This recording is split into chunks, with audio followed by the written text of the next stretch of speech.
What's up, Freakout students? Welcome to my humble abode, in particular my laundry room / dining room.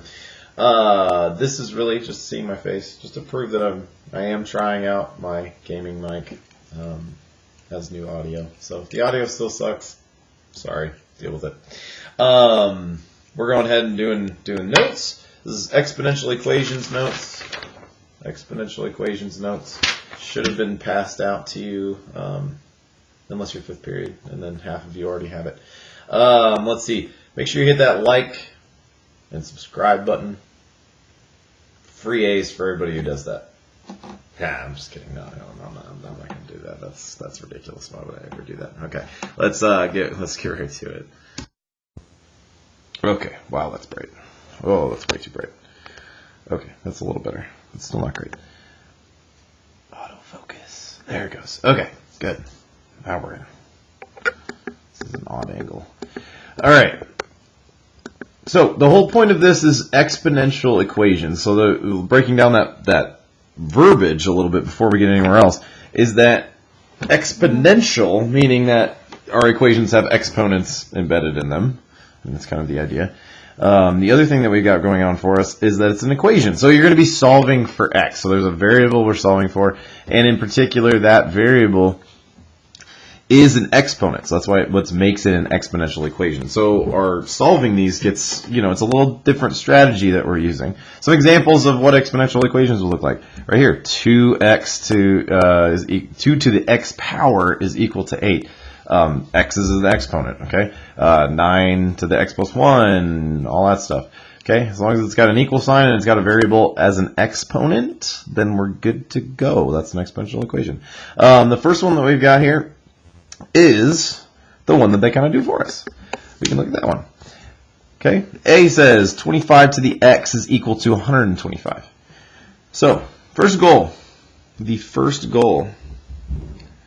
Goal number 1. Is to do exactly what they did at first. Goal number 1 is to find a common, I don't know how to spell common, base. Okay, so finding a common base.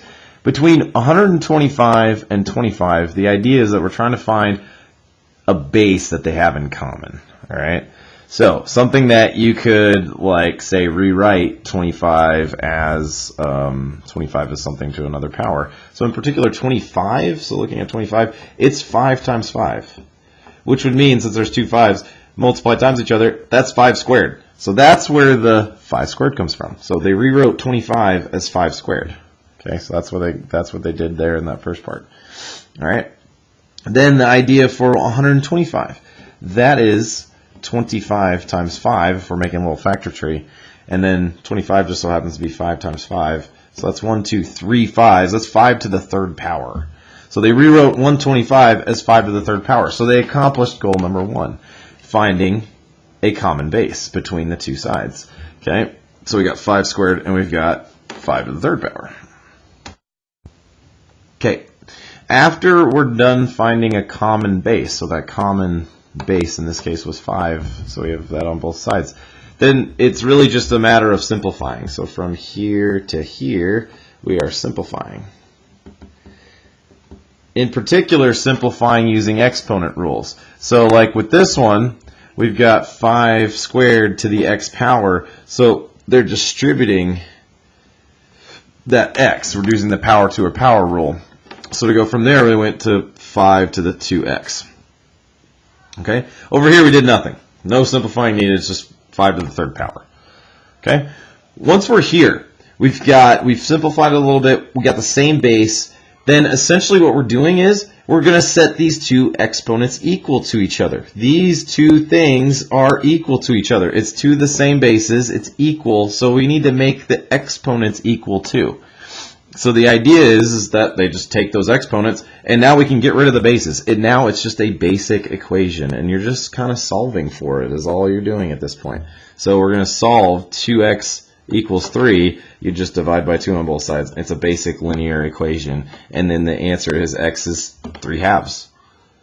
And that's it. That's the idea. We're trying to solve for x.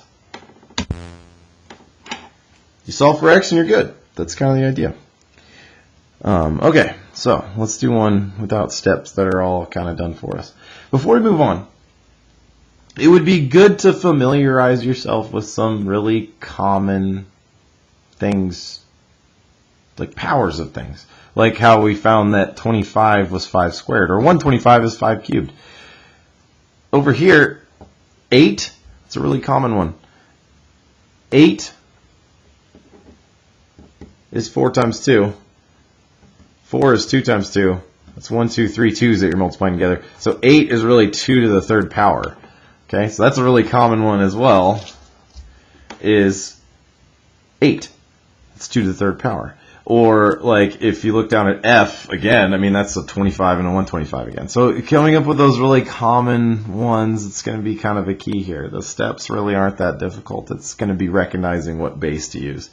Because in this one, we've got a 2 as a base, which, I mean, you can't really reduce that to anything because it's a prime number. But 8 you can. 8 we can turn into that 2 to the third power. So that's the first thing we'll do. We'll leave the left side alone, but then we'll turn the other side, 8, into 2 to the third power. Once we have the same base, then they're equal to each other. So then now I can set my exponents equal to each other. So x equals 3. Now, I mean, x equals 3. I don't need to solve for x anymore. That's just done. It's solved. There it is. X equals 3. And then that's the solution. That's kind of the idea. Okay? It's kind of a trivial example, but, I mean, they come up. So moving on to C. C here. This is our first kind of, different kind of equation. I mean, different kind of solving technique we kind of need here. We got 81. That's another common one. 81 can be turned into lots of things. 81 is 9 times 9. So really we could say it's 9 squared. That would work. I mean, if our base was 9, the other one, I mean, that would be helpful. But 81 is also, if we do these 9s too, that'd be 3 times 3. The other one would also be 3 times 3. So really 81 is actually 3 to the 4th power as well. So we can use that to our advantage as well. That's probably the one we're going to want to go with because I see a 3 here. But there's our first curveball for this stuff. Okay, anytime we've got this fraction thing going on here, we're going to want to utilize our negative exponents.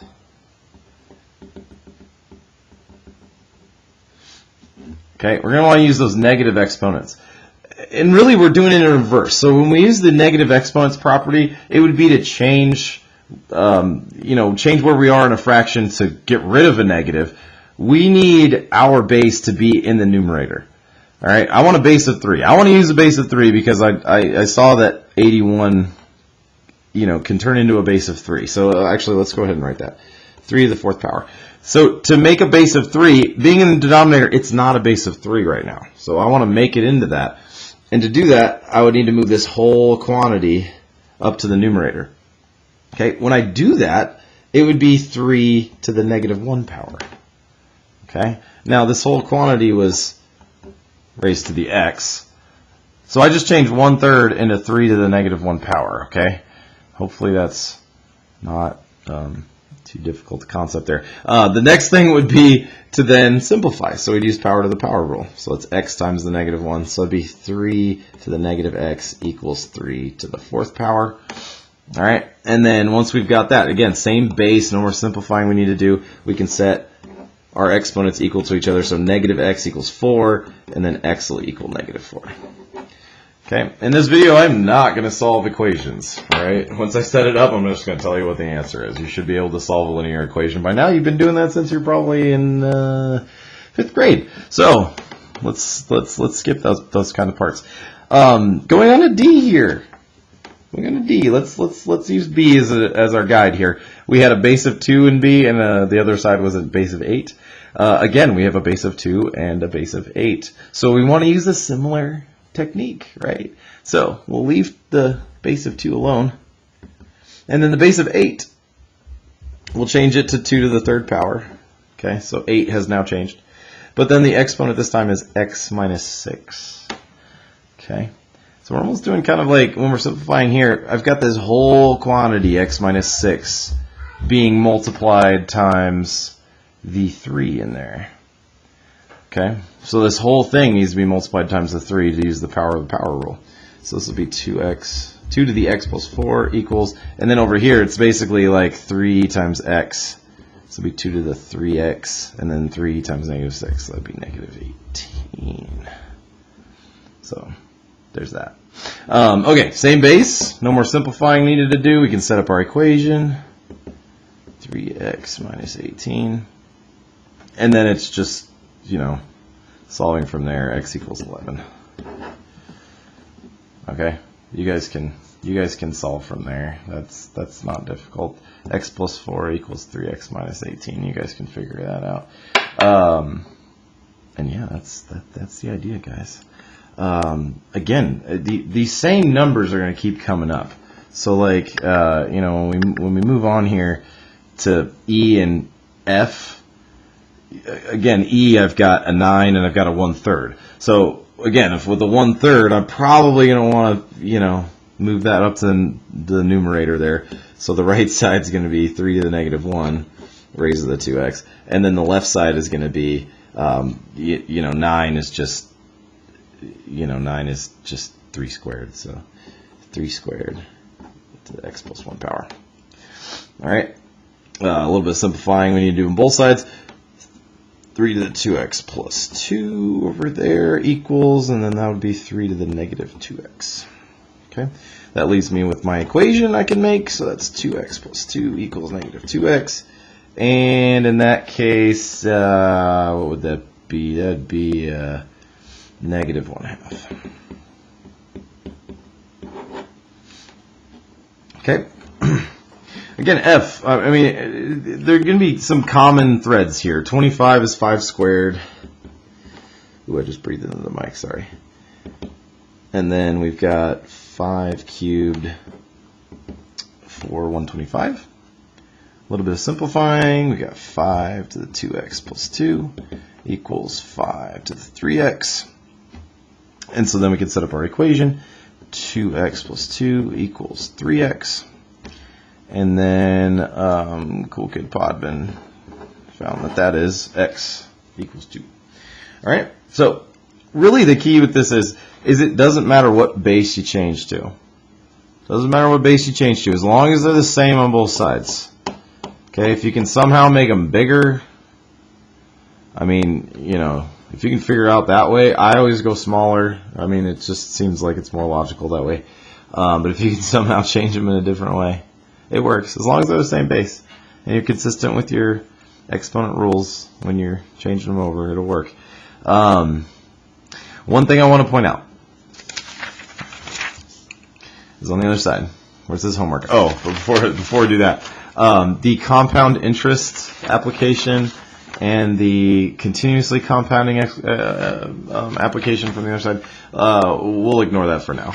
We'll address that next week if we need to. I don't think we'll need to. But over here, down here, number 7, number 8, we've got a base of E. E is not a variable. It's a representative of a number. It's actually a lot like pi. E is Euler's number. I'm pretty sure I'm mispronouncing that, but that's okay. Euler's number, it's approximately 2.78, I think, something like that. It's just one that comes up in engineering practices, calculus. It becomes a really helpful tool. You know, it's one of those things that's found in nature sometimes too. It actually pops up there. But it is a number. So when we look at something like number 7, just pretend like it's a 2 or a 3 or something. Just pretend like it's just a regular old number, and it works out. 4 back here is going to be a little challenge problem. I'm going to let you guys see if you can figure that one out on your own. It takes some thought, but it's just fractions. Okay, once you figure out the fraction part, it's not too bad. From there, let's see. You've got 1 through 12. I think 5th period, the ones I actually taught yesterday, I think I told them that it was just the evens. I think I'm going to lie. I'm going to say you can do all 12, considering this video is probably going to be less than 20 minutes long. That leaves you a lot of time in class. So I'm going to say all 12 of these are due on Monday. Your homework that was due today anyways for exponents also due today, so make sure that that gets turned in. Luckily, I told the sub by the end of the class. That's in the sub notes. So just make sure that those 10 problems for simplifying exponents are done. Let's see. Some kind of Easter egg for making it this far. Next to your name. Thank you for making it this far. Really appreciate you. You're doing wonders for your own education. Where you put your name, and I put notes. I want a big old smiley face. The best one you can muster. My best ones have a nose. There's a smiley face. And then actually, you know what? He's going to have hair too. Because he's that happy. Okay, give me a smiley face next to that. That'll be worth some bonus points when you turn that in. Alright, thanks for making it this far. We'll see you guys on Monday. And we'll be doing something a little different. And I'll be explaining that on Monday. But hopefully you guys have a great weekend. Yeah, signing off.